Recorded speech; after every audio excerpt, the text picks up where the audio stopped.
Hati-hati.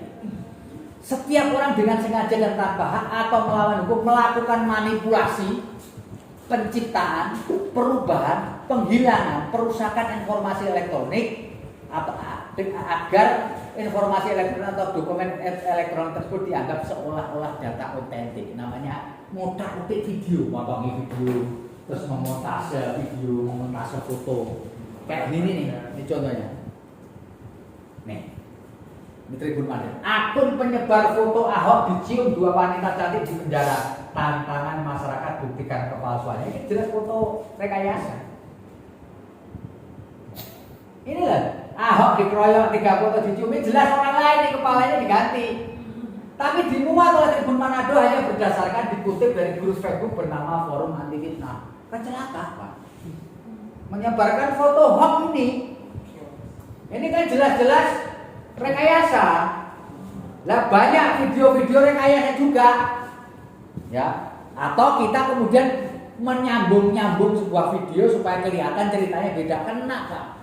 Undang-undang pasal 35 Undang-Undang ITE melakukan teknik dan montase untuk merekayasa. Contohnya rekayasa foto itu. Kelihatan sih dari jauh gitu Ahok, tapi kepala sama badannya itu nggak proporsional gitu. Ya, tuh. Hati-hati. Kalau ini saya bilang ke Madura, copot foto itu. Kalau enggak, urusannya panjang nanti. Karena kita ikut menyebarkan foto-foto yang berisi rekayasa. Tuh. Ya. Ini pidananya lumayan. Ya, dendanya 12 miliar Pak. Langsung KO ini. Langsung dari tangan. Ya. Namun sekali lagi Anda tidak perlu terlalu takut, ya, terlalu parno karena ada Memorandum of Understanding antara Dewan Pers dan Polri. Apa isinya? Polri yang menerima pengaduan mengenai pemberitaan mengarahkan pengadu melakukan langkah secara bertahap dan berjenjang mulai dari penggunaan hak jawab. Ya, hak jawab itu adalah hak dari orang yang merasa dirugikan oleh sebuah pemberitaan untuk memberikan jawaban, dan kita harus memasang hak jawab itu secara proporsional di tempat yang sama. Itu namanya hak jawab. Jadi ketika orang bilang, "Pak, saya lapor." Itu saya dirugikan oleh beritanya Fadli. Polisi akan bilang, "Tak dulu Pak, lakukan hak jawab dulu." Ya. Lalu kalau dia sudah kasih hak jawab, nah, dia tetap nggak puas, polisi akan mengatakan, "Mengadu dulu Pak ke Dewan Pers." Dewan Pers kantornya di Jakarta, itu adalah lembaga yang dibentuk undang-undang pers untuk mengawasi kode etik atau perilaku wartawan. Lalu kemudian kalau tidak puas juga disarankan untuk mengajukan proses perdata ini. Sekali lagi, Memorandum of Understanding mengatakan kalau ada orang yang merasa dirugikan oleh pemberitaan pers, lapor ke polisi, polisi tidak boleh langsung memproses, tapi ngomong, "Pak, jawab dulu." Hak koreksi itu adalah kalau orang lain. Kalau saya dirugikan oleh Fadli, saya menjawab itu hak jawab. Tapi kalau dia yang meluruskan Fadli padahal dia bukan apa-apa, saya namanya hak koreksi. Jadi kalau orang lain yang lapor, yang mengajukan koreksi, koreksi itu namanya koreksi. Kalau saya namanya hak jawab. Ya, jadi hak jawab itu yang menjawab orang yang langsung berkepentingan. Kalau koreksi adalah masyarakat yang lain. Atau kemudian mengadu kepada Dewan Pers. Kalau dia nggak mau juga, proses perdata. Saya ini sudah 4 kali gugat perdata. 2 kali di Kalimantan Timur, 2 kali di Jawa Timur. Ya, yang pertama gugat perdata saya itu anggota Brimob. Yang kedua itu adalah tukang hasil. Ceritanya gimana Pak?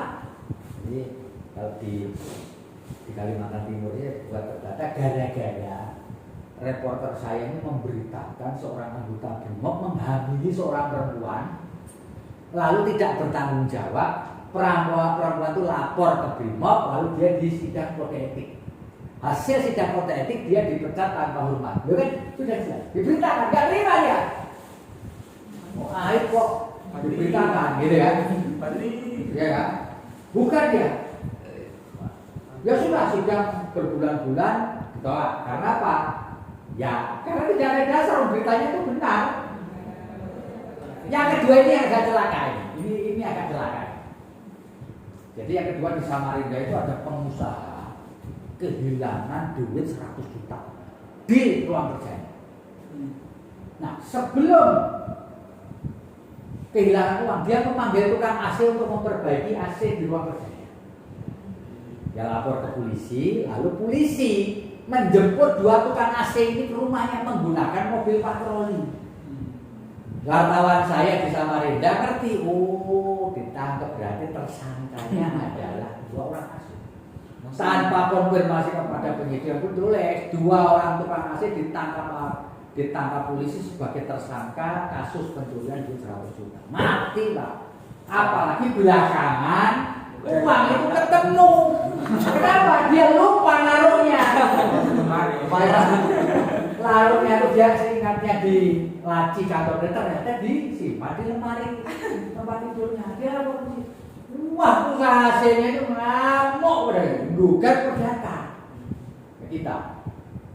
Lalu saya mendalilkan bahwa gugatannya meskipun beritanya tidak benar, tapi gugatannya itu masa dini atau prematur karena langkah ini belum dipakai, hak koreksi belum, dewan perwakilan belum, disetujui sama hakim. Dok, selamat kalau saya. Santri gimana bisa?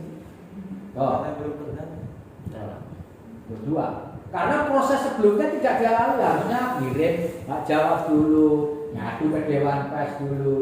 Kalau nggak puas baru bukan perdata, dia ujung-ujung baru berata. Saya bilang zaman saya mainnya pakai kayak ya. Ya, kemudian meskipun tidak diminta, kemudian saya bikinlah berita-berita yang menyenangkan dia bahwa ini begini. Dia minta uang, saya bulet aja, gitu ya. Ya, urusan duit kan lebih baik bulet aja. Ya. Itu, jadi 2 kali saya di Kalimantan Timur. 2 kali di Jawa Timur, gara-gara anak buah saya ini menulis berita. Ada seorang kakek-kakek, ya. Jadi ini rumahnya kakek, ini rumahnya orang lain. Nah, ini punya pembantu perempuan. Kakek ini seringkali di balkon melihatkan burungnya kepada pembantu ini. Betul? Betul. Nah, pembantu ini cerita ke reporter saya. Ya kan? Reporter ini kemudian menulis celakanya identitas orang ini disebutkan selengkap. Dan mana kakek-kakek ini? Ini bukanlah saya, gitu kan? Sebagai pimpinan media dibuka perdata pengadilan negeri.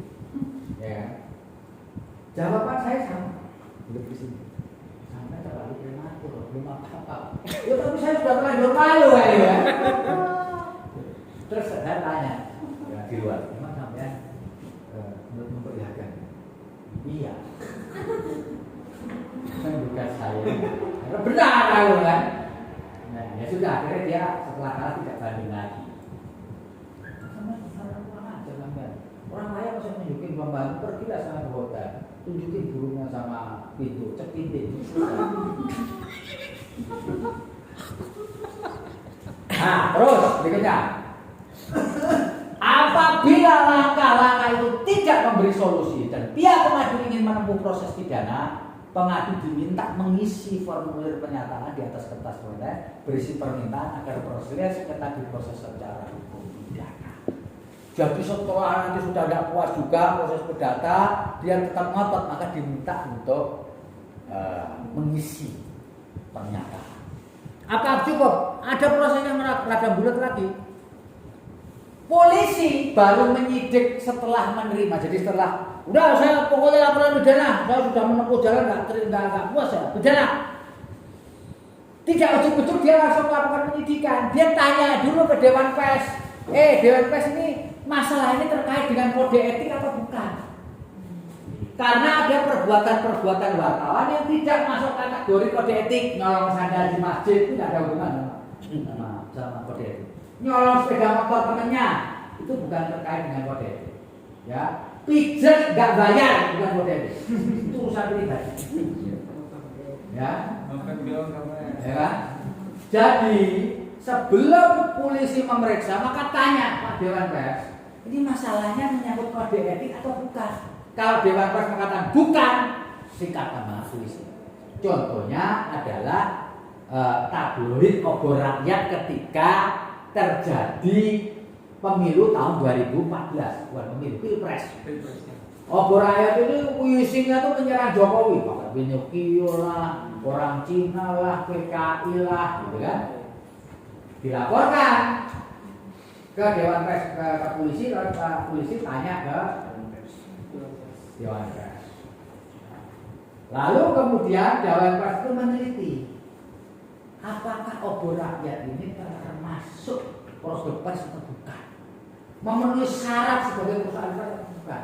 Ternyata bukan, akta pendiriannya nggak ada, kantornya nggak jelas, penanggung jawabnya nggak jelas. Ditangkaplah pengelolanya bukan dalam kapasitas sebagai perusahaan pers, orang biasa yang melakukan pembinaan kepada job. Ditangkap, diadili, dihukum. Tuh, itu contohnya Dewan.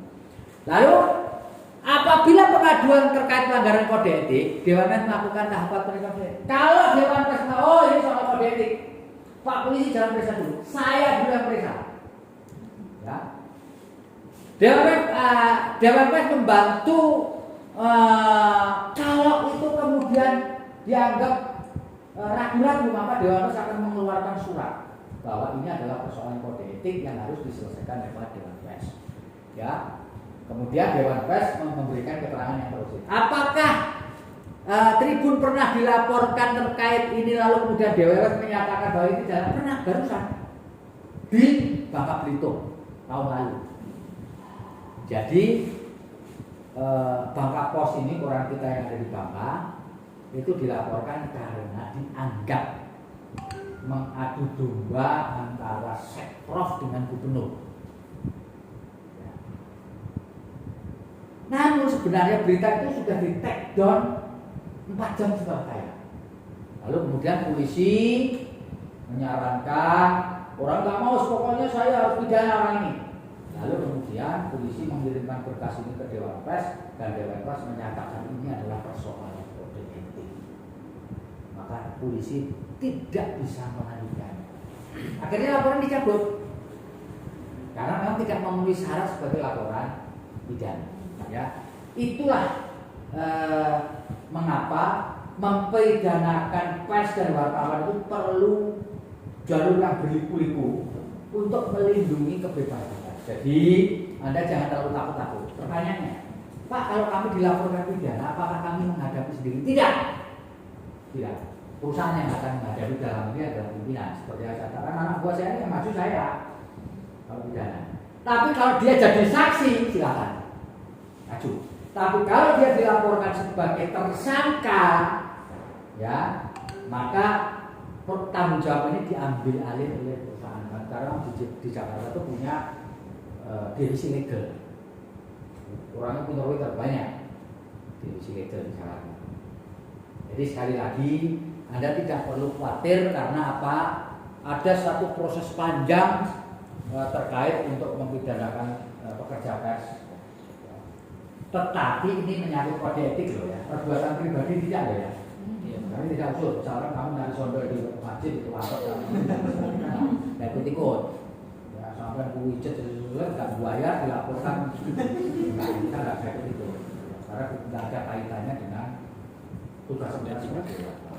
Tapi kalau Anda menulis soal korupsinya Pak Ali masih nggak terima lalu lapor polisi, urusan saya, bukan urusan teman-teman lain yang menjadi urusan saya dan menjadi urusan divisi ilegal. Ya.